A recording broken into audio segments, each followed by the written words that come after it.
Le monstre active sa télékinésie et soulève des voitures avant de les projeter sur André, qui les dévie sans effort. En attrapant une voiture, il se retrouve soudainement submergé par les véhicules. Cependant, le monstre est tiré en avant alors que le bras de Thomas s'étend, utilisant sa propre télékinésie. Alors que le monarque s'approche, le Goliath émerge des décombres et l'écrase violemment au sol. Il lève le poing et enchaîne une rafale de coups. Pourtant, une sensation étrange l'envahit, une inquiétude croissante, le sentiment qu'il ne va pas gagner. Alors qu'il s'apprête à porter le coup final, sa main est saisie par le monstre, qui, en pleine transformation, se moque du fait qu'une simple marionnette d'un fragment puisse être si puissante. Il affirme en avoir assez vu de ces tours insignifiants et lui broie le poing, alarmant Thomas. Le monarque bestial lui demande s'il a peur, puis le lacère tout en lui demandant s'il désespère. La guilde du tigre blanc assiste à la scène avec horreur, alors que le monarque remarque quelque chose. Il attrape l'ombre de Thomas en l'appelant un rat et en extirpe un soldat de l'ombre, s'interrogeant sur sa présence avant de le détruire. Il demande alors à Thomas s'il doit continuer, puisque ce dernier semblait si confiant en sa force. « Pourquoi ne pas faire un duel de force ?» demande-t-il. Cependant, l'armure de Thomas explose et il surgit derrière le monstre, l'attrapant son cou pour l'étrangler et lui demande pour qui il se prend à parler aussi arrogamment. Serrant de toutes ses forces et hurlant, il lui brise la nuque. Pourtant, alors que sa tête pend, l'œil du monstre se tourne soudainement vers lui et son cou se remet en place à une vitesse fulgurante. Il agrippe le visage de Thomas et le projette violemment au sol, déclarant qu'il est désolé de lui annoncer cela, mais qu'il commence à avoir faim à nouveau. Soudain, une explosion magique frappe le monarque, provoquant une détonation. De l'autre côté, Lennart Nierman apparaît et déclare qu'il ne laissera pas la bête agir à sa guise. Et le combat continue. Lennart Nierman se tient face au monstre, des frissons lui parcourant le corps rien qu'en se tenant devant lui. Thomas André lui conseille de fuir, sinon il mourra. Cependant, l'Allemand déclare qu'il en est bien conscient, mais qu'il ne peut pas abandonner sa fierté de chasseur. Se chargeant d'énergie, il pense qu'il n'a aucun regret et qu'il referait ce choix encore et encore, préférant mourir avec fierté plutôt que vivre une vie sans sens. Il ne cesse de se répéter qu'il a fait le bon choix tandis que le monarque bestial lui adresse un sourire glaçant. Terrifié lorsque le monarque lui fonce dessus, il admet qu'il a fait le mauvais choix. Soudain, Kaïsel surgit et referme ses mâchoires sur le monarque avant de l'emmener dans les airs, laissant Lennart stupéfait. Cependant, le monarque parvient à se dégager, attrapant les crocs de Kaïsel et lui arrachant violemment la mâchoire, détruisant ainsi l'ombre. À travers la poussière, le monarque des ombres apparaît, son talon levé, puis assène un coup de pied au monarque bestial, l'écrasant violemment au sol. Jean atterrit ensuite à côté de Lennart et lui demande d'emmener Thomas en lieu sûr. Se relevant des décombres, le monarque bestial déclare qu'il peut sentir l'odeur du monarque des ombres sur Jean tout en l'appelant humain.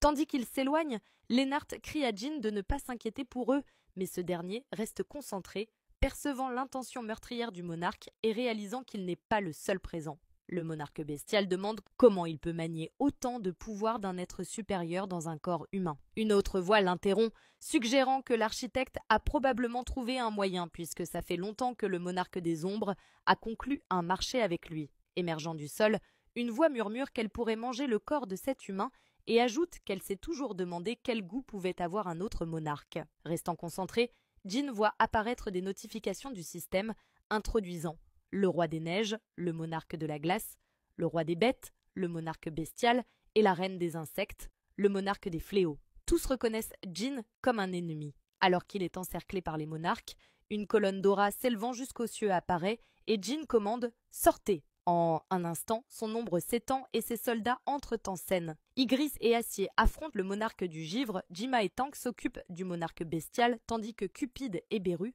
affrontent le monarque des fléaux. Le monarque bestial demande si c'est la nouvelle armée des ombres. Le monarque du givre inspire profondément avant de projeter une immense vague de glace. Jean la bloque, mais ses soldats se retrouvent emprisonnés.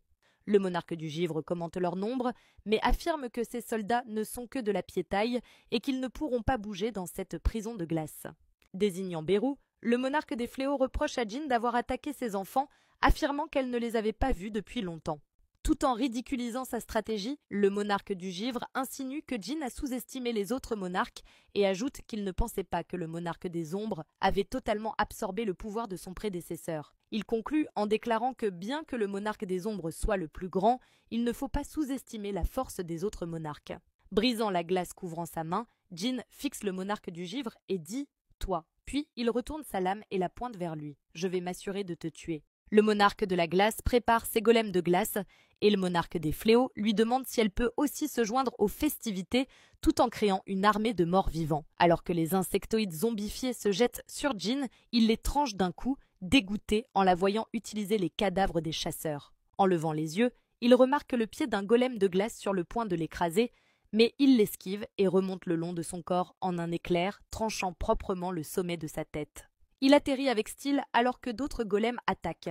Puis il se concentre et fonce à travers eux directement vers le monarque du givre. Alors qu'ils échangent un regard intense, le monarque bestial surgit de nulle part, l'attaquant avec ses griffes, et leur affrontement se transforme en un échange ultra rapide. Le monarque bestial se moque de lui, affirmant qu'un simple morceau de métal ne pourrait jamais le blesser, mais le monarque des ombres lui tranche violemment la main, répliquant qu'il aurait eu raison si ça avait été un autre morceau de métal. Soudain, Jean remarque une immense main tombant du ciel et l'esquive de justesse.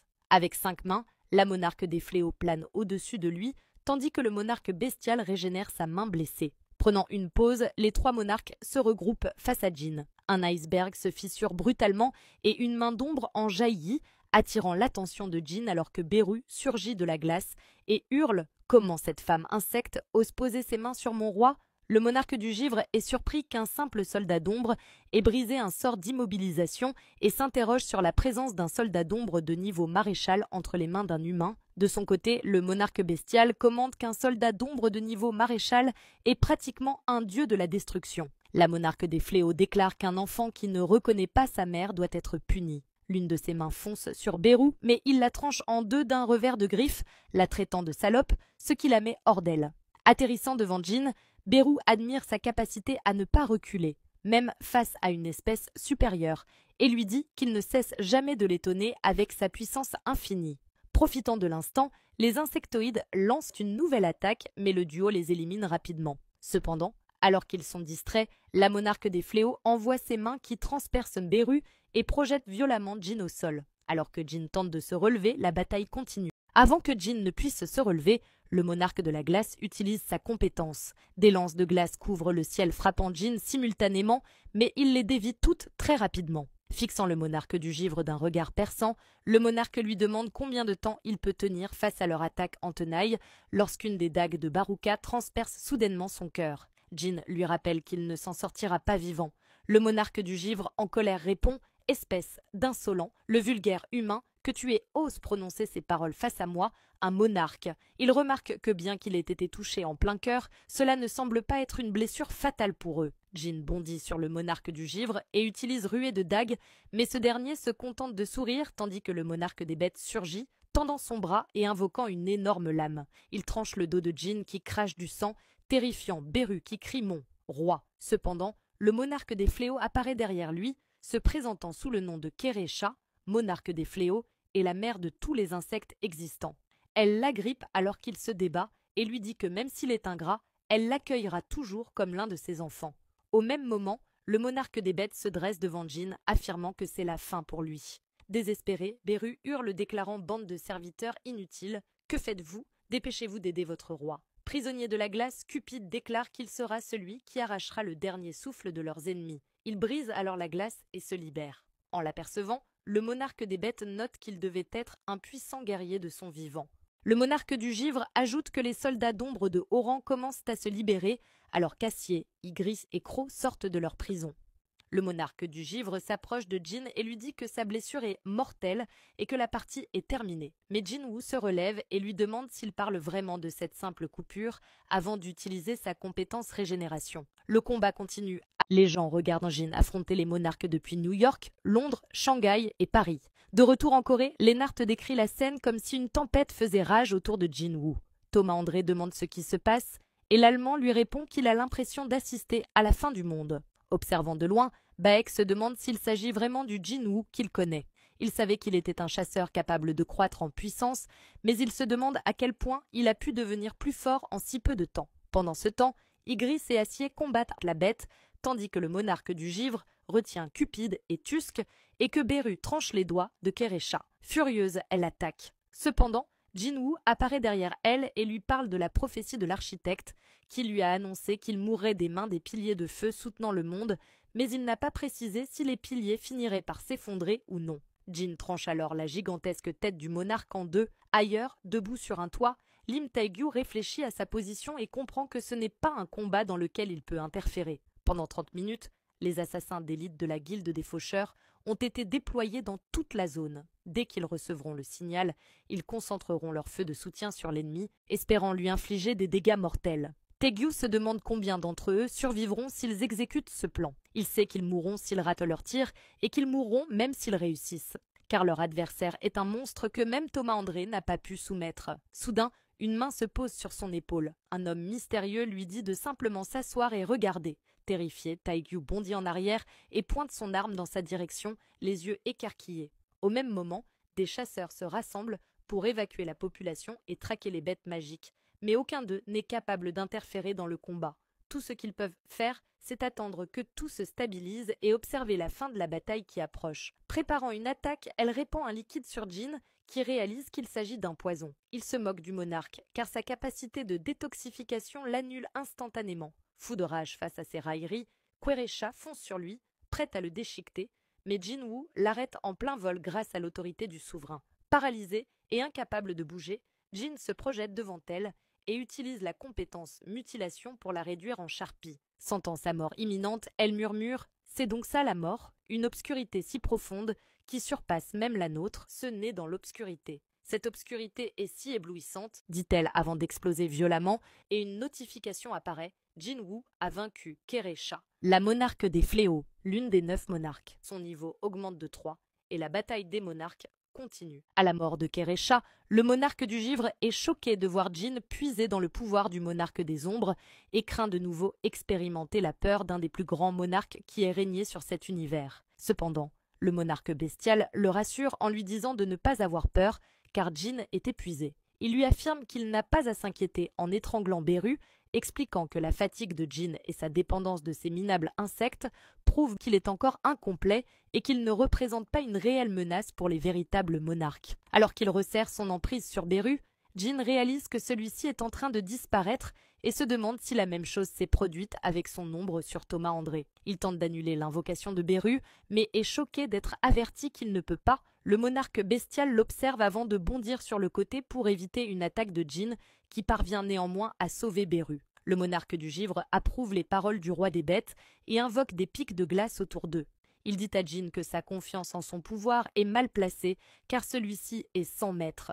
Armé d'un trident, il prévoit de couper les liens entre Jinwoo et ses ombres, les emprisonnant dans sa glace et les forçant à ressusciter pour épuiser la réserve de mana de Jin. Tout en lui demandant ce qu'il compte faire, il attaque en lui plantant son trident dans l'épaule. Puis, il le projette en l'air et le fait s'écraser au sol, mais réalise que Jin a disparu. Soudain, Jin réapparaît en le tranchant, mais le monarque du givre esquive et contre-attaque avec un coup au ventre, propulsant Jin au loin et lui faisant cracher du sang. Jin atterrit néanmoins sur ses pieds et commente la vitesse de son adversaire. Le monarque du givre remarque que la compétence de furtivité de Jin doit consommer énormément de mana et décide d'en finir rapidement.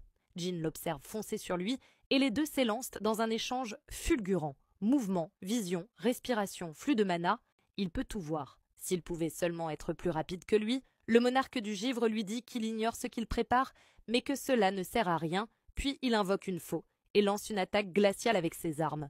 Jin se glisse derrière lui, prêt à frapper, mais le monarque ne fait que sourire. Quelque chose vient de se passer. La guilde du tigre blanc et Lennart sont sous le choc. Le monarque bestial a transpercé Jin de ses griffes. Le monarque du givre a gelé les pieds de Jin, immobilisé, tandis que les griffes du monarque bestial ressortent nettement de sa poitrine. Ce dernier le raille, affirmant que sans la vitesse dont il était si fier, Jinwoo n'est rien. Et le combat continue. Le code de suppression du système d'élevage du joueur a été entré. Le système va être supprimé, toute limitation de puissance du joueur sera levée. Sans aucune restriction, tous les soldats d'ombre de rang maréchal regagneront leur plein potentiel. La puissance du soldat de rang maréchal Ygritte a été restaurée. Les capacités du soldat de rang maréchal Beru ont considérablement augmenté. Le monarque des ombres Ashborn est retourné dans le monde du vide éternel. Voulez-vous vraiment supprimer le système? Oui. Une lumière éclate et des tourbillons violets apparaissent, tandis que dans la ville, les monarques sont repoussés par une force. Le monarque du givre crie vers le fragment de lumière brillante, lui disant que le pire désastre provient du corps de l'humain qu'il protège. Il lui demande s'il est vraiment prêt à risquer sa vie pour aider à la résurrection du monarque des ombres et demande à quoi il pense, traître. La bête affirme qu'ils n'ont plus beaucoup de temps et le monarque du givre se prépare à attaquer. Le père de Jin prend position alors qu'ils s'affrontent tous dans un combat éclair. Les monarques foncent sur le fragment qui esquive sous le trident du monarque du givre, empêchant la bête de le griffer avant de taillader le monarque du givre de bas en haut. Le monarque du givre réalise que ce bâtard lit la trajectoire de sa lance et réagit en conséquence. La bête pense qu'il a les mouvements d'un guerrier ayant connu d'innombrables batailles. Il esquive sans peine les attaques du monarque du givre tout en repoussant les siennes en même temps. Le monarque de givre prépare son souffle glacial, mais il se fait projeter d'un coup de pied qui le projette droit dans un bâtiment. La bête tente de le mordre, mais reçoit une dague enfoncée dans la mâchoire supérieure. Hurlant de douleur, il tente ensuite d'attraper le fragment qui esquive habilement. En retirant la lame de sa mâchoire, il menace de le déchiqueter, mais il ressent soudainement quelque chose et se met en position défensive immédiatement. En se retournant, il regarde vers Jinwoo, toujours figé dans la glace, et le combat continue. Le monarque de la bête recule tandis que le monarque du givre émerge de la poussière, déclarant que cela ne fonctionnera plus sur lui et invite le monarque bestial à attaquer de nouveau. Cependant, il l'interrompt en annonçant qu'il va s'arrêter maintenant. Le monarque de la glace le questionne. « Tu abandonnes, après être arrivé si loin, es-tu devenu fou ?» Mais la bête lui rétorque en demandant s'il ne ressent pas que le mana autour d'eux a commencé à pleurer. Il ajoute que le monarque des ombres arrive. « Je me retire, dit-il. » Le monarque du givre lui rappelle qu'il avait promis de l'aider à vaincre le monarque des ombres, mais le roi des bêtes répond que sa promesse ne concernait que la période où le monarque des ombres était sous sa forme humaine. Or, puisque le véritable monarque approche, il n'a plus de raison de tenir parole. Le monarque du givre le réprimande, l'accusant de fuir avec la queue entre les jambes malgré son statut de monarque des bêtes, mais ce dernier réplique que le monarque du givre ne peut pas le comprendre car il n'a pas encore affronté la pleine puissance du monarque des ombres. En traversant son portail, il déclare qu'il priera pour sa réussite. Furieux, le monarque du givre le traite de salopard et ordonne à ses ennemis de goûter à la terreur du givre et de voir son véritable pouvoir. Plantant son trident dans le sol, il déclenche une tempête de glace. Les chasseurs crient de battre en retraite tandis que la tempête soulève des voitures et les projette dans les airs, accompagnés de lames glacées. Se tenant prêt, le fragment contre les pics de glace du monarque alors que ce dernier concentre son pouvoir vers le ciel, formant un gigantesque bloc de glace. Des simples humains osent me défier sans connaître leur place, dit-il. Il annonce qu'ils seront piégés à jamais dans le vide éternel avec le monarque des ombres. Le fragment s'interroge, compte-t-il détruire toute cette zone? Mais sans prêter attention, une lame lui tranche le bras, lui arrachant un cri de douleur tandis que d'autres lames s'abattent autour de lui. Levant les yeux, il voit l'énorme bloc de glace amorcer sa descente quand soudain, une ombre le percute violemment. Beru l'a transpercé de ses griffes. Une lame tombe devant le fragment tandis qu'Ygris déclare au monarque du givre qu'il ne devrait pas se proclamer roi alors qu'il est si faible. Réalisant que l'ombre s'est libérée de son sort, le monarque du givre comprend que cela signifie que les soldats des ombres de rang maréchal ont retrouvé leur puissance. Il comprit alors la situation. C'est alors que Jin entre en scène, ajoutant « C'est pour ça que je ne devrais pas faire confiance aux prophéties ». Se demandant si la bête s'est enfuie, Jin questionne « Qui ose partir sans ma permission ?» Le monarque du givre est secoué en réalisant que Jinwoo est désormais un mur qu'il ne pourrait même pas imaginer franchir. Il comprend instantanément l'écart de puissance entre eux. Jin libère une impulsion d'aura qui se propage à travers la ville, balaie la Corée du Sud, traverse des nations entières et enveloppe tout le continent asiatique avant de tourner la tête en disant « Je l'ai trouvé ». Le monarque du givre ressent une ouverture, une opportunité qui ne se représentera jamais. Il sait que, bien qu'un fossé de puissance immense les sépare, voir son ennemi baisser sa garde juste devant lui est une chance qu'il ne peut laisser passer. S'il la rate, seule une mort inévitable l'attend. Il doit donc en finir en un seul coup. Se précipitant pour tout finir en un coup, il plonge son trident en direction de Jinwoo, mais alors qu'il s'en approche, Jin, impassible, lève simplement la main, provoquant un impact qui pulvérise le trident du monarque et le sol autour d'eux. Sous le choc, le monarque du givre réalise qu'il fait face à la puissance d'un des monarques les plus puissants et au fragment de lumière brillante. Jin lui dit qu'il le gardera pour la fin et lui ordonne d'attendre patiemment pendant qu'il s'occupe du monstre. Pendant ce temps, au plus profond de la jungle, le monarque bestial sort de son portail, sentant l'aura de la mort se rapprocher. Il regrette d'avoir inutilement disputé le monarque du givre, car cela l'a retardé dans sa fuite. Mais maintenant que la situation en est arrivée là, il sait qu'il doit se cacher jusqu'au retour du roi des dragons. Cependant, alors que le portail se referme, une aura ténébreuse persiste. Le monarque bestial se fige, sentant enfin cette présence. Jin se tient juste à côté de lui et il remarque que l'air est imprégné de l'odeur de la mort. Le monarque bestial tombe à genoux, écrasé par l'écart de puissance.